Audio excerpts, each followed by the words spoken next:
ఆర్థిక గ్రహణం. ఓం వసుదేవసుతం దేవం కంసచాణూరమర్దనం దేవకీ పరమానందం కృష్ణం వందే జగద్గురుం. శ్రీ రాధాకృష్ణాభ్యాం నమః. కృష్ణం వందే జగద్గురుం, అర్జునం వందే జగదేక వీరం. ఇప్పుడు మనకి పశ్చిమ ఆసియాలో యుద్ధం జరుగుతుంది. ఈ యుద్ధం జరగడం వల్ల మనకి ఇక్కడ పెట్రోలు, డీజిల్ రేట్లు పెరగడము, మత్స్య ఎగుమతులు అవన్నీ కూడా ఆగిపోవడము, ఇలాంటివన్నీ కూడా జరుగుతున్నాయి.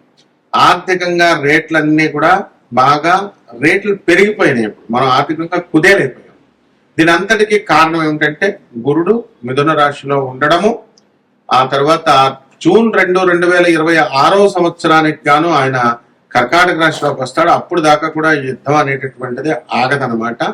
అలాగే ఈ యొక్క కుజ, బుద్ధ, శుక్ర గ్రహాలు, శని గ్రహాలన్నీ కూడా మనకి మీనరాశిలో ఉన్నాయి.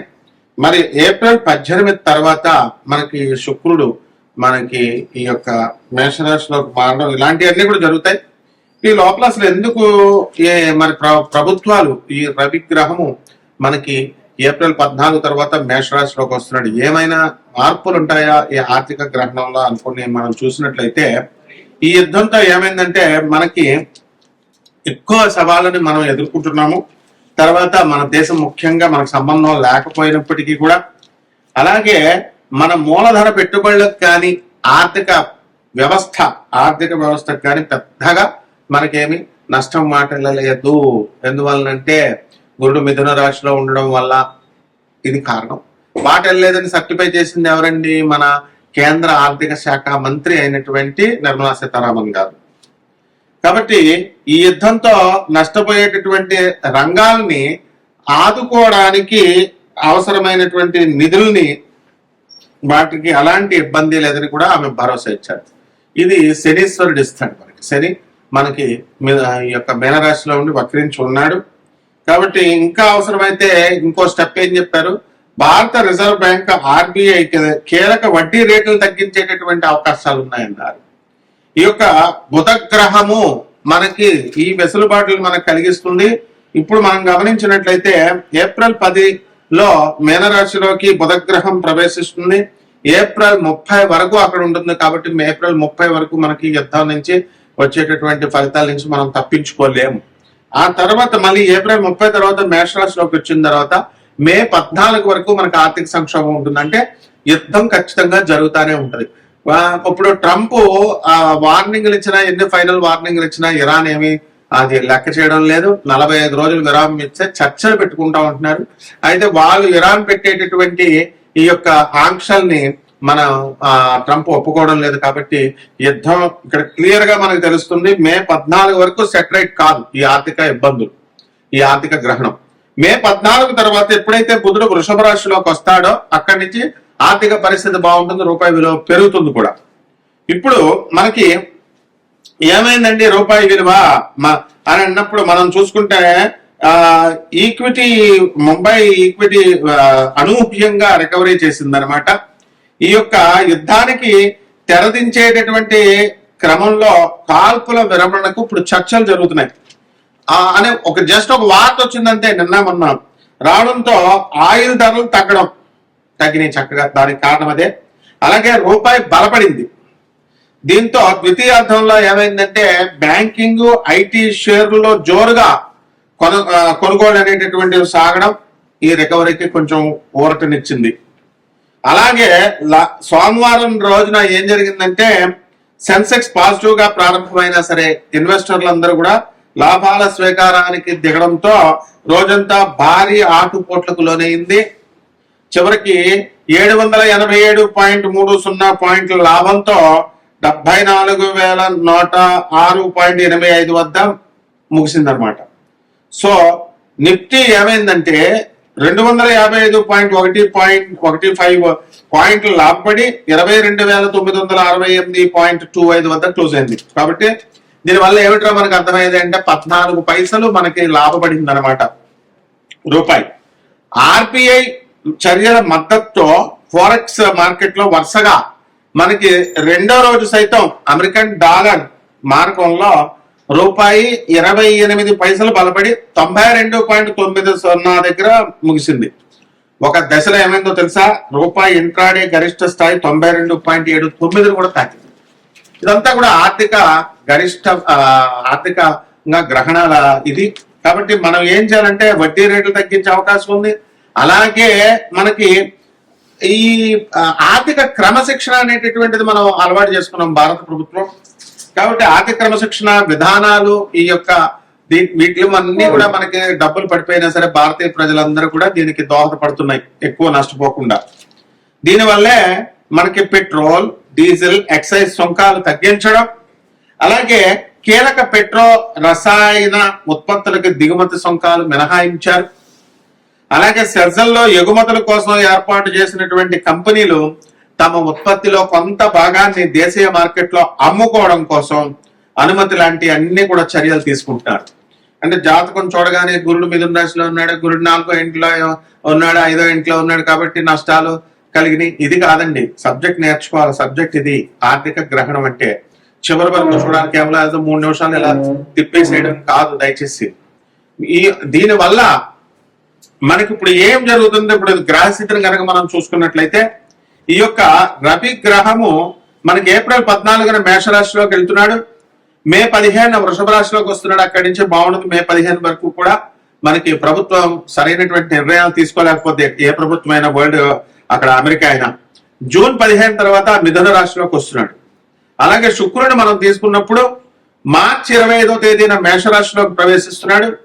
ఆ తర్వాత ఏప్రిల్ 19న వృషభ రాశిలోకి ప్రవేశిస్తున్నాడు. మే 14 మిథున రాశిలో ప్రవేశిస్తున్నాడు. కాబట్టి శుక్రుడు వల్ల మనకి బంగారము రేట్లు ఇవన్నీ కూడా దిగిపోయినాయి. అవన్నీ కూడా కొంచెం పెరగడానికి అవకాశాలు ఉన్నాయి కొద్దిగా. అలాగే కుజ సంచారాన్ని కనుక మీరు తీసుకున్నప్పుడు కుజుడు ఏప్రిల్ 2 మీనరాశి, మే 11న మేషరాశిలోకి వస్తాడు. అక్కడ కూడా బాగా ఇబ్బందులు ఉంటాయి. జూన్ 20 నుంచి మనకి వృషభ రాశిలోకి ప్రవేశించడం అనేటటువంటిది జరుగుతుంది.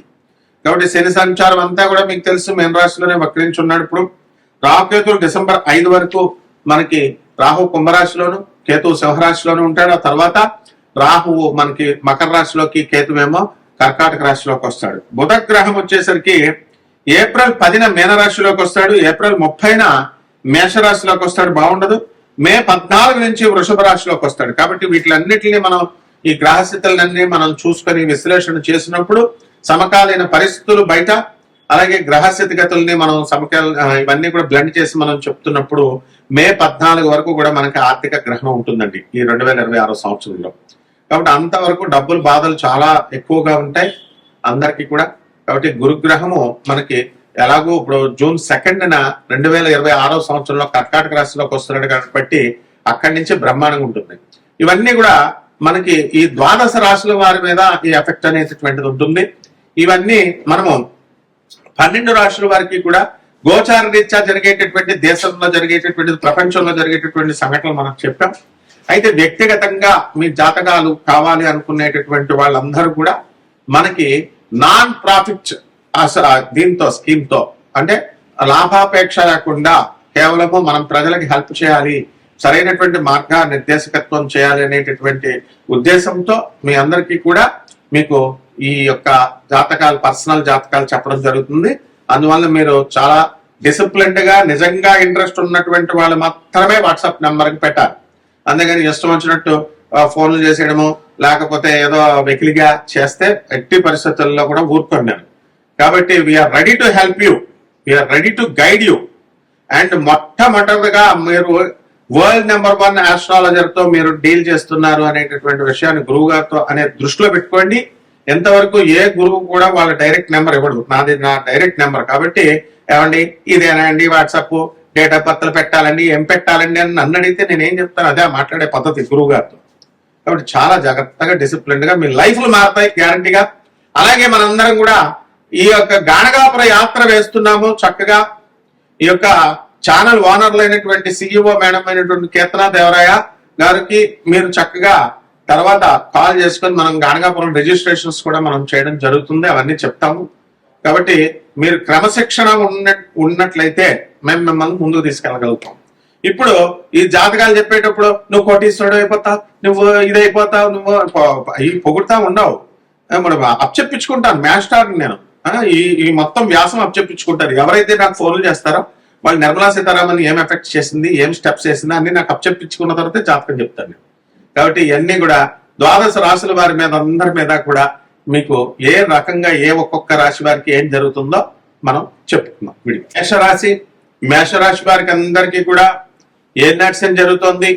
మరి గురుడు మిథున రాశిలో ఉండి మనకి ఆర్థిక గ్రహణం ఎఫెక్ట్ అనేటటువంటిది ఈ మేషరాశి వారికి అధికంగా పడుతుంది. ఆదాయాలు లాస్ట్ నెల కంటే కూడా ఈ 3 నెలల్లో, అంటే యుద్ధం పశ్చిమాసియా యుద్ధం జరగాలి కాబట్టి ఈ యుద్ధం అయ్యేదాకా కూడా ఎక్కువగా ఎఫెక్ట్ అయ్యేటటువంటిది ఖర్చుల విషయంలో మేషరాశి వారు ఉంటారు. అండ్ ఈ మేషరాశి వారి భర్తలు కొంతమంది ఎన్ఆర్ఐలు సాఫ్ట్వేర్ ఇంజనీర్లుగా బయట దేశాల్లో ఉన్నారు, అమెరికా లాంటి దేశాల్లో. అయితే వీళ్ళకి వెళ్ళాలి అని అనుకున్నారు. వీళ్ళకంటే ముందు వీళ్ళ ఆడపడుచులు ఏమండి మా మరదలు వెళ్ళిపోద్దండి అని ఆతృతగా ఉన్నారు. అంటే అసలు వెళ్ళడం ఇష్టం లేదని అర్థం అవుతుంది అడుగుతుంటే. కాబట్టి అటువంటి వాళ్ళందరికీ కూడా శుభవార్త ఏమిటంటే ఈ ఈ మేషరాశి వాళ్ళు ఎవరైతే ఫారెన్ కి పెట్టుకున్నారో అటువంటి వాళ్ళు ఈ ఆర్థిక గ్రహణంలో వెళ్ళలేరు మీరు. ఇకపోతే శుభవార్త ఎవరికి? మీ వదులకి.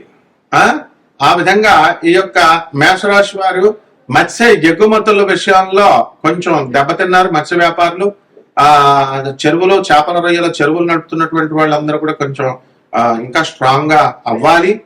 అలాగే ఈ యొక్క మేషరాశి వాళ్ళంతా కూడా ఏల్నెట్స్ అని జరుగుతుంది కాబట్టి గుళ్ళు గోపురాలు ఇవన్నీ కూడా మీరు తిరుగుతారు. కాబట్టి చక్కగా ఈ రాశి వారందరూ కూడా వ్యయ స్థితిగతులైనటువంటి ఈ యొక్క శని, కుజ, బుధ గ్రహాల ప్రభావం వలన మీకు ఆర్థికంగా చాలా అప్పులు ఎక్కువ రావడం కానీ ఇలాంటివన్నీ కూడా తీసుకుంటారు. ఎఫెక్ట్ మీ మీద ఉంటుంది. అలాగే మీరు ఇవ్వాల్సినటువంటి అప్పులు అన్ని కూడా మీరు తీర్చలేకపోతారు అన్నమాట. కాబట్టి వ్యవసాయ ప్రొడక్ట్స్, ఇక ఫెర్టిలైజర్స్ ఇలాంటి వ్యాపారాలన్నీ కూడా బ్రహ్మాండంగా సాగుతాయి. రాహు లాభస్థితిగతుడై ఉన్నాడు కాబట్టి డిసెంబర్ 5వ తేదీ వరకు కూడా రైతులు చాలా బ్రహ్మాండంగా సంపాదించడం అనేటటువంటిది జరుగుతుంది. కాబట్టి ఈ రైతులు అధికంగా కమర్షియల్ క్రాప్స్ వేసి మంచి సంపాదన అనేటటువంటి సంపాదిస్తారు. అలాగే ఈ యొక్క సైడ్ బిజినెస్ కూడా ఈ మేషరాశి వారు చేయడానికి ఎక్కువ అవకాశాలు ఉంటాయి. అయితే ఈ మేషరాశి వారి ప్రేమ వ్యవహారాల్లో కొంచెం జాగ్రత్తగా ఉండాలి. ఏల్నైట్స్ సమయాల్లో మోసపోవడానికి, మనసు బాధపడడానికి అవకాశాలు ఉంటాయి. మీరు చెయ్యని నేరానికి మేము అందరి మీద కూడా నిందలు పడడానికి అవకాశాలు ఉంటాయి. పరిహారాలు ఏమిటంటే చక్కగా మన సిఇఓ మేడం కీర్తన దేవరాయి మీకు అందరినీ కూడా గానగాపురం తీసుకెళ్తానని వారు చెప్పారు. వారి అడ్వర్టైజ్మెంట్ వస్తుంది మన దీంట్లో, చూడండి. చూసి ఆమెను కాంటాక్ట్ చేసి ఇది చేసుకోండి. గానగాపురం గురువుతో వెళ్ళాలి కాబట్టి మన సారథ్యంలో, నా సారథ్యంలో కీర్తన దేవరాయ, భక్తి దేవరాయ, గాంధీ గారు, కీర్తన దేవరాయ వీళ్ళందరూ కూడా యాత్రకు తీసుకువెళ్తారు. కాబట్టి ఆమె దగ్గర రిజిస్ట్రేషన్ చేసుకోండి. ఇక ఏల్నెట్స్ అని కాబట్టి శని జపం, శని స్తోత్రాలు, శనికి మనం నల్ల నువ్వుల్ని దానాలు చేసుకోవడము, అలాగే చక్కగా ఆర్థిక గ్రహణం నుంచి మీరు తప్పించుకోవాలి. చంద్రగ్రహణం, సూర్యగ్రహణం ఎలాగో అంటే మీకు రావాల్సినటువంటి ఆదాయాలు రావు అనమాట గ్రహణం పడితే. కాబట్టి దానికి మేడి చెట్టుకి నీళ్లు పోసుకోండి. మేడి చెట్టుకి చక్కగా ప్రదక్షిణాలు చేయండి చక్కగా. అలాగే మేడి చెట్టుకి మన అందరం కూడా 64 యోగిని గణాలు, దత్తాత్రేయ స్వామి గారు, అనఘాదేవి ఉంటారు. వీళ్ళ గురు చరిత్ర చదవండి. ఇవన్నీ చేయడం వల్ల బ్రహ్మాండంగా ఉంటుంది. శుభమస్తు.